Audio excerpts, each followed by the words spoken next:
I'm spoiling probably your breakfast today, or right after the show you just came out of the bed, and I could imagine it's pretty boring to give an interview in the morning when you haven't talked too much. Am I right or am I wrong? Well, I don't mind really when they are. When you know, it's fine. It's fine. Yeah. Okay, so then let's go right in the middle of the thing. Though I'm interested in, there's a band, and this band is playing for years in local clubs and causes the attraction of the people who live in this very city. And suddenly, really, it's known worldwide. But the musical style hasn't changed in the meantime. That means they are doing quite the same music they have been doing in this club before. Do you think this is fair in any way that... Are you talking about our band? I talk about your band, yeah. Because I could imagine that as you didn't change your musical style, you have been as good already before as you are right now. So why didn't you cause any further attraction before? Well, we did in some countries. I mean, you can't hit the world suddenly. You know, when you post a letter, it takes a few days to get there. Doesn't get there immediately. Mm-hmm. And so if you post a letter to a suburb or you post a letter to another country, it takes longer, you know. So, I mean, it's just a matter of time, really. I'm interested in... We've always been playing together and had the songs. Mm-hmm. Australia is not too near from Europe. It's a little bit far away, and we in Europe don't actually know too much about the European, the Australian scene, of what is happening where. I think your whole pop business is mainly influenced by the American market, and the music you do, not especially you, but all bands from Australia, is also influenced mainly from American music. No. Then from where else? From everywhere. Because we are so isolated, we have influences from United Kingdom and Europe and America, and even, you know, some Asian countries and maybe Jamaica as well. Mm-hmm. The sort of music we get is a bigger cross section of influences than probably any other country in the world. I think that accounts for a lot of the freshness and variety of styles that Australian bands can play. Mr. Spider, do you think your sound has a specific Australian background? Maybe. Yeah, I think it does, only because we all happen to come from Australia. Well, it's very fresh. You can call me Jerry too if you like. Mr. Spice is a bit, you know. Okay. Well, how do you think about it? I mean, I heard some, in the last weeks, I heard some Australian bands. For example, Ice House or Split Ends. Split Ends is very popular. Not very popular in Germany, but it's very popular. It's been very popular in England and America. And do you see maybe a kind of connection between the different styles, between the styles of these groups, for example? Maybe not in so much in the styles, but as in the approach. Mm-hmm. You know, See, a lot of European and American bands try to stylize themselves. You know, so they think, right, we're going to be this sort of a band or that sort of a band. You know, heavy metal, or you know, we're going to play space music, or we're going to be punk, and so they think that's because they've you know, given themselves a label. That's what they centre all their music around. They stylise themselves. In Australia, people play music for the sake of playing music. If it's in a rock and roll format, well, they don't restrict themselves to playing one style. You know, they might play a little bit of reggae, they might play a little bit of ska or punk, there might be something heavy metal in there, There might be, you know, acid rock sort of thing, like a Yes or a Pink Floyd. You know, it's that's the way I think. That's what the difference is. I think is just in the attitude and the approach to music, rather than their sort of being an Australian sort of style. Like, Ron might have something to say about that. I don't know. Yeah. Yes, no, I agree. No, that's what it is. It's sort of the approach more than the actual the origin, because like you sort of the people have tried that in Australia to get that sort of get their roots, sort of, so to speak. They're sort of gone back to sort of jig music, sort of like English jig, sort of Irish, that sort of thing. There's a band called Bushwhackers that's try to do that sort of thing, and try to go back with Aboriginal sort of ideas as well, but it doesn't come through. It doesn't really work, that sort of thing. Please tell me. Yeah, it's really the approach is sort of. It's like I think in Europe too, the way the approach that bands that try to sound American or English in Europe, it's not really. It's more their approach than what they actually, you know, Well, they do. Well, very often your sound, it remembers me on a specific kind of British rock music. For example, sometimes I hear some rhythms, some melodies. I really do say that. I'm interested in Australia. It's not overpopulated and it's not even a small country. So what does that mean? What does it mean for a band? You see, if I compare the situation, for example, with a band here in Europe or with a band in the UK or even in the States, they can have gigs in major cities, they can have gigs in universities, they are traveling. The nearest city may be some 50 miles away, where the next facility to play is, the next huge or mega club is. But what about Australia? For you, it means probably if you want to go through the country, traveling a lot, how do you do that? How does it really work, the actual situation? It's sort of it's a different way that they do it. It hasn't been a problem, though it is a problem.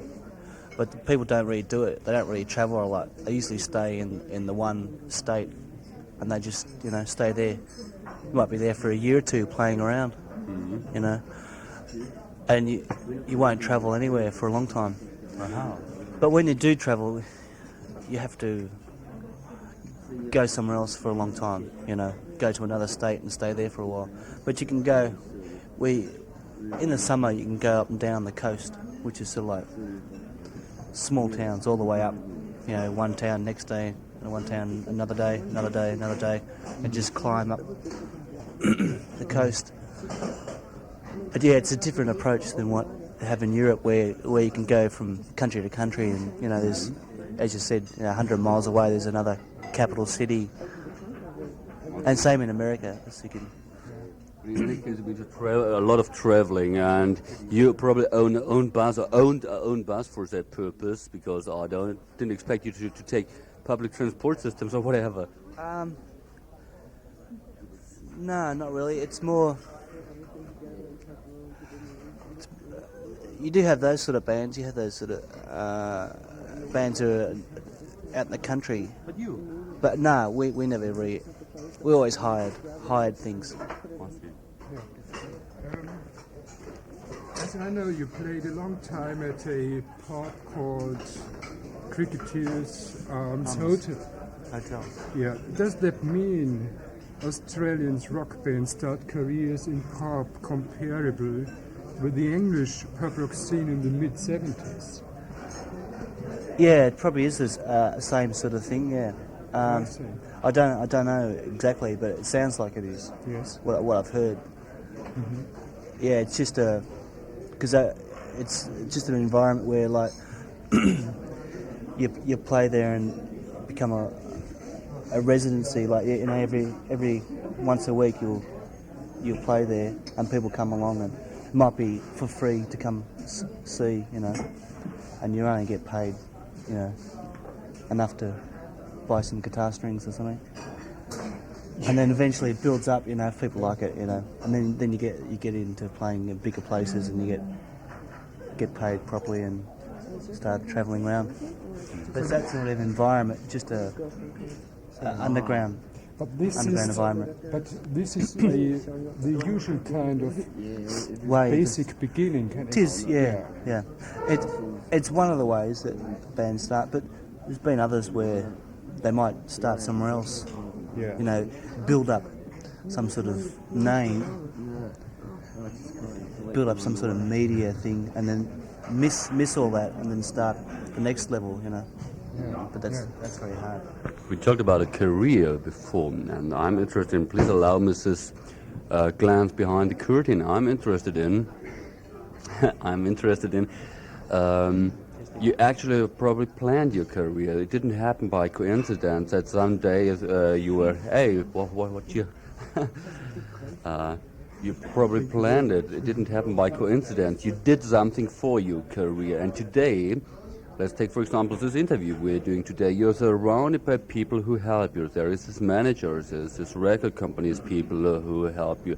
There is people who protect you from being always asked and things. But how did it slowly develop, step by step? We protect ourselves. Nobody's... I don't mean protect like a bodyguard. I mean protecting, for example, keeping journalists away, keeping kids outside, and these things. No, well, the people that do that are the people that work for us, like our managers, who sort of, in a way, work under our direction. Like, I'm not sure if I understand the question. Do you mean we planned... No, Are you asking if we planned our success? Yeah, everybody does something to make progress in his career. And just going to a club and playing each night is already something, but was that all you did for your career? Or did you do anything further to go on, to become known, to have a name which people know? Well, that's what every musician's dream is. To play in a famous, world-renowned band, I guess. You know, like it's a sort of the ultimate. It's taking your skill in combination with other people's skills to the ultimate, to its fullest potential. That's what you aim to do at. And when you're playing in these little clubs and things, you approach them for what they are, and you try to make it. Well, we tried to make it as good as we possibly could, so that when we play there again, the people will come back. Now, you can only plan as far as you know, and what's happened with us in this band is that nothing happened all of a sudden. It was a growth. It was a steady development all the way through. Sometimes it would plateau a bit and then it would grow a little bit more, but overall it was growing a lot faster than, say, other bands' growth has gone. Like, I mean, there's some bands that have 3 or 4 albums out before anybody really hears about them. Well, in our case, we've got to a level, and then all of a sudden, we understand the level we're at, and we can plan for it and work it, and then all of a sudden, the whole thing changes, and where we find ourselves, well, now we're touring overseas, and then we have to start finding out people who can organise things, and how do we transport our equipment, and, you know, real little things like that. So nothing was planned.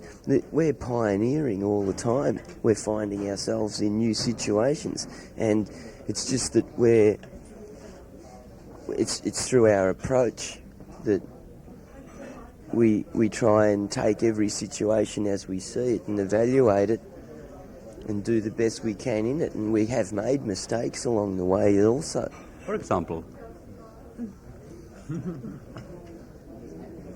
A few of those places we went to that we shouldn't have. Well, No, I'm saying. one of you must know which mistakes you made. Should be a hidden secret because it's already passed. Yeah. Well, I don't. Oh, you sort of do gigs now and then. Maybe you thought, you might play somewhere where you thought maybe you might have been better off playing somewhere else, which would have worked better. But you know, you sort of, because you've never done it before and you're not too sure exactly. You know, you sort of go through all these